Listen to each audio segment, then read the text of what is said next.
자, 국민의힘은 후보를 4명에서 2명으로 압축하는 여론조사를 오늘까지 진행합니다. 김문수, 안철수, 홍준표, 한동훈 4명 가운데 과연 누가 2강 후보로 올라설 것인가 내일 발표합니다. 궁금해지는데요. 다만 여기서 끝이 아니죠. 사실상 출마 결심을 굳힌 한덕수 대행과의 단일화 변수가 남아 있습니다. 화면 함께 보시죠. 한덕수 대행 굉장히 지난주 바쁘게 움직였습니다. 22일에 미군 부대 찾아서 한미동맹 강조했고 24일에 청년 신혼부부 위한 천원주택 현장 방문했죠. 25일에는 또 순직 의무 군경의 날을 맞아서 이 행사에 참석해서 또 뜻을 기리기도 했었습니다. 이렇게 바쁜 와중에도 출마를 위한 막판 점검도 게을리하지 않고 있습니다. 자, 이 보도를 좀 보시죠. 한겨레 보도를 보면 한덕수 대행 측의 입장은 출마하지 않기에는 어려운 상황으로 가고 있다. 이미 출마하는 방향으로 갈 수밖에 없는 상황이 됐다. 여기서 출마 안 하겠다 하면 그게 더 이상해진다라는 한덕수 대행 측의 목소리를 한겨레가 실었고, 그리고 캠프 구성도 완료됐다라는 보도도 지금 나오고 있습니다. 총리실에 몸담았던 몇몇 인사, 그리고 출마 시점, 행보 이런 것들을 지금 그들과 논의하고 있다라는 얘기가 들립니다. 이뿐만이 아닙니다. 한덕수 대행은 정치권 원로인 정대철 헌정회장에게 또 만남도 요청했다고 하는데 이번 주 초 만날 수 있다라는 전망도 함께 나오고 있습니다. 정대철 헌정회장은 사실상 결심을 굳히고 나를 찾아오는 것이다. 뭐 나를 찾아와서 할까요 말까요? 그건 얘기가 아니다.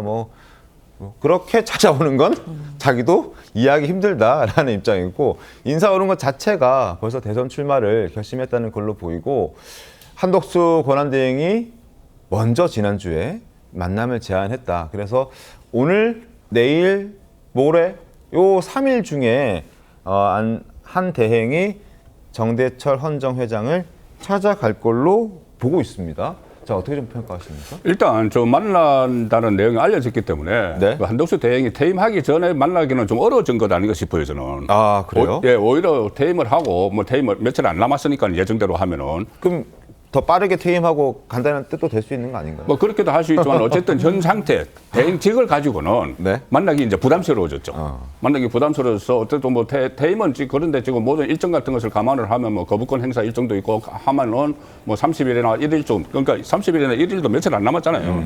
그 이제 직후에 만날 가능성이 있는데 정대철 회장과 만난다는 게 여러 가지 의미가 있다고 봐요, 저는. 네. 뭐냐면은 정대철 회장이 헌정회 회장이죠. 그렇죠. 헌정회는 전직 국회의원들, 전직 국회의원들 여야를 막론하고 다 같이 모여 있는 곳이거든요. 거기 회장인데다가 네. 민주당이 원로지 않습니까? 민주당이 원로이기 때문에 그런 데 대해서 나중에 이른바 제3지대가 아니죠. 이제 제1지대 빅텐트나 마찬가지인데 그 빅텐트를 치게 되면은 그중에 정대철 회장의 인맥으로 인해서 참여를 할 사람들도 많이 좀 있을 것 같고, 네. 무엇보다 개헌입니다. 개헌이 정대철 헌정회 회장이 지금 가장 매진하고 있는 것이 개헌 문제거든요. 네네. 그것도 이재명 대표에게도 전화를 해서 이재명 대표도 개헌을 하겠다고 본인에게는 이야기를 했는데 나중에 말을 바꾸더라 이런 이야기까지 했어요. 그래서 이재명 대표가 개헌의 미온적인 데 대해서 상당히 비판적이거든요. 그렇죠. 그런데 지금 한덕수 대행이 출마를 하려면 명분이 있어야 되죠. 네네. 명분 중에서 가장 큰 것이 임기단축 개헌일 겁니다.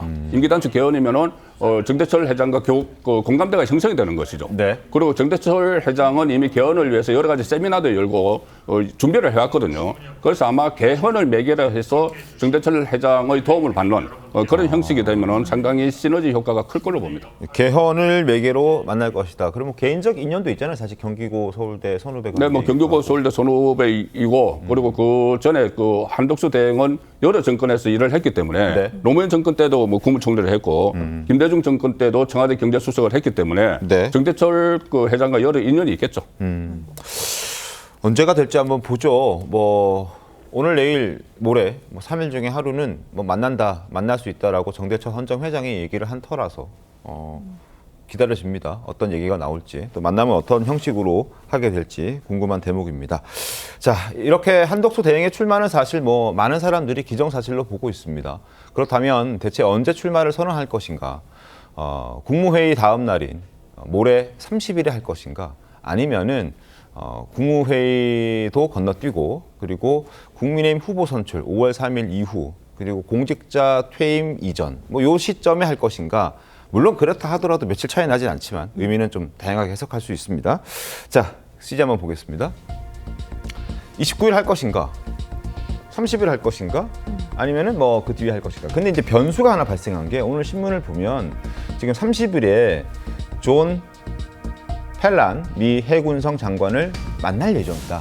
이런 얘기가 나왔습니다. 그러니까 미국의 장관을 만나고 뭐 오전에 만날지 오후에 만날지 모르겠습니다만 만나고 난 다음에 바로 사퇴한다. 이것 또한 모양이 좀 웃기잖아요. 그래서 30일보다 더 늦어질 수 있다라는 전망이 또 나오고 있거든요. 그렇죠. 그러니까 공식 일정에 대한 얘기가 나오면 저것까지는 소화한다 이렇게 보는 게 맞을 것 같습니다. 네. 그러니까 처음에 유력했던 게 이제 29일 얘기가 많이 나왔었는데 그때는 네. 이제 거부권 행사가 있거든요. 그건 제가 보기에 권한대행의 임명권에 대해서 제약을 가하는 거 이건 헌법하고도 부합하지 않기 때문에 거부권 행사가 당연하고 민주당의 정치적인 이해득실 때문에 밀어붙인 법이기 때문에 그것까지는 마무리를 하는 게 맞는데 네. 근데 그럼 공무원법 그 관련 규정을 보면 29일에 사퇴하면은 29일 0시에 사퇴 효력이 발생해요. 아하. 그게 왜냐면은 공무원이나 대통령이나 이렇게 파면할 때 우리 그 시간까지 확인해가면서 그렇죠. 했던 거. 예. 그 왜냐면은 이게 권한이 넘어가는 것들이 굉장히 중요하기 때문에 그 시간을 딱 0시로 못 박은 게 이제 관련 규정에 있거든요. 그러면은 29일에 권한 행사를 통해서 거부권을 행사해 놓고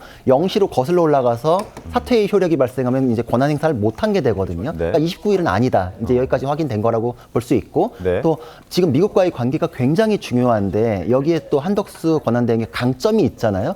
근데 공식 행사를 또 잡아놓고서 그날 사퇴한다라는 것도 또 모양새는 안 그렇죠. 맞고 그러니까 제가 보기에는 이제 5월 1일, 2일 이 정도에서 아마 발표하지 않을까. 이제 저는 그렇게 예상을 하고 주 있습니다. 후반일 가능성도. 예, 예. 그래서 오늘 아침 새롭게 저런 보도가 나왔기 때문에 30일 이전보다는 그 이후가 될 가능성이 높아 보인다. 또 추가로 하면 정치인들이 주말에 회자되게끔 주말에 뭐 이게 입장 발표 이런 것 좀 많지 않았습니까? 이제 그런 것까지 고려하면 그쯤 되지 않을까 이렇게 생각을 합니다. 5월 1일, 2일 뭐 목금이긴 합니다만 어쨌든 노동절도 있고 낀 연휴로 휴가 쓰는 분들도 계시니까 어쨌든 저런 얘기들이 흘러나오고 있습니다. 자, 그리고 30일 출마 선언을 한다 손 치더라도 여러 가지 좀 논란이 있다라는 부분들이 있어서 많은 신문들도 그런 부분들을 지적하고 있습니다. 저희가 준비한 AR로 신문을 하나 보여드리도록 하겠습니다. 크게 집중해서 보시죠. 중앙일보입니다. 중앙일보도 그렇게 분석하고 있습니다. 한덕수 출마를 5월로 갈 가능성이 있다라는 얘기죠. 개헌 마무리 그리고 임기 단축 고려. 이 5월로 간다는 건 결국 4월 30일을 넘긴다는 얘기고 미국의 장관을 만나고 난 이후에 뭐 경제나 통상적인 부분을 일단락 짓고 나서 국민의힘 후보 선출 그 시점에 하겠다라는 분석입니다. 구자림 변호사님도 그렇게 말씀을 해주셨고 민주당 측에서 어떻게 보고 있습니까, 정은혜 의원님? 네, 저도 초반에는 이제 4월 30일, 뭐 29일 이 정도로 예상을 했는데 네. 생각을 해보면 이제 5월 3일에 국민의힘 후보가 선출이 되지 않습니까? 그래서 저는 그 전에는 출마 선언을 하지 않을 수도 있겠다는 할 수도 생각을 있다? 합니다. 예. 왜냐하면 한덕수 후보가 출마 선언을 하게 되면 5월 3일의 결과 자체가 저는 좀 영향을 크게 받을 수 있다고 보여지거든요. 네. 그래서 아무래도 5월 3일에 국민의힘 후보가 선출된 것을 확인하고 네. 좀 관망을 한 후에 하지 않을까라는 생각이 좀 듭니다. 근데 저는 가장 중요한 것은 그 시기도 중요하지만요. 또 네. 5월 11일이 또 후보자 등록이니까 아마 그 전에는 해야 하겠지만 지금 한덕수 권한대행이 본인의 위치를 좀 제대로 파악하지 못하고 있다라는 생각이 듭니다. 물론 뭐 관세 협상까지 하면서 본인이 이제 어떻게 보면 관건 선거를 한다. 뭐 민주당에서는 이렇게 평가를 하기도 하는데요. 네. 지금 자신의 위치가 권한 대행입니다. 탄핵을 당한 대통령의 권한 대행이기 때문에 국정의 공백을 최소화하고 안정적으로 중립성을 지키면서 국가를 이끌어 나가야 할 위치에 있음에도 불구하고 지금 이렇게 대선 후보로 나오고 또 여론조사에서 본인을 빼달라고 하지도 않아요. 네. 이런 상황에서 봤을 때 출마를 하는 것이 옳은 것인지 저는 그 부분에 있어서 좀 염려스러운 부분이 있고요. 국민의힘에도 저는 얘기하고 싶습니다. 3년 전에 당에서 후보를 내지 못하고 윤석열 후보를 영입을 했습니다. 그래서 대통령을 만들었죠. 그때의 경험을 지금 다시 저는 반복을 하려는 것인지 그런 염려스러운 부분이 있습니다. 그 이해찬 대표가 그런 말을 했어요. 과거에 반기문 그 사무총장이 출마를 한다고 했을 때 외교관은 돌다리를 두드리고도 안 건너가는 게 외교관인데 정치인은 돌다리가 없어도 건너가는 것이 정치인이다. 한덕수 권한대행의 삶을 보면 훌륭하게 대한민국을 위해서 헌신하신 부분은 인정합니다. 그럼에도 불구하고 정치인으로서 사실 이재명 후보 같은 경우는 어제의 결과에서도 봤듯이 본인의 삶 자체가 대한민국의 역사랑 저는 굉장히 비슷하다고 보여집니다. 어려운 환경을 극복하고 이겨내서 돌파하고 뚫었던 그 경험들이 있는데 얼마나 그런 경험들이 가능할지 대통령으로서도 그런 자질이 있는지 전 좀 염려스러운 부분이 있습니다. 알겠습니다. 민주당에서 네. 한덕수 대행이 국가를 안정적으로 운영을 해야 되는데 왜 출마하느냐 이 문제를 제기할 자격이 없다고 봐요. 탄핵을 시켰지 않습니까? 어쨌든 대통령 권한 대행을 하고 있는데 탄핵을 네. 해서 직무 정지를 시켰어요. 맞습니다. 그리고 그 탄핵이 그 헌재에서 기각이 되지 않습니까? 네. 그럼 그 탄핵에 대한 정당성이 없었던 거예요. 네. 그런데 대통령 권한 대행을 탄핵을 시켜서 직무를 정지시켰는데 지금 상황에서 아직 그 출마를 할 수가 있는 거잖아요. 참정권이 있으니까. 네. 그리고 지금 맡은 바 그 소임까지 다 해놓고 이제 나간다는 것이고 네네. 또 하나 그 출마 자격을 이야기한다는 것은 가령 지금 그렇다면은 이재명 후보 같은 경우는 만약에 당선이 되면은 그 이후에 헌법 84조 때문에 엄청난 혼란이 올 것이라는 그런 이야기들이 상당히 많잖아요. 네. 그건 어떻게 보면은 정해진 수순입니다. 혼란이 오는 것은 어쩔 수 없어요, 그것은. 네. 자, 그런데 그런 상황에서도 출마를 하는데 한덕수 대행이 출마 문제를 놓고 좀 이렇게 시비를 거는 것은 저는 온당치 않다고 봅니다. 알겠습니다.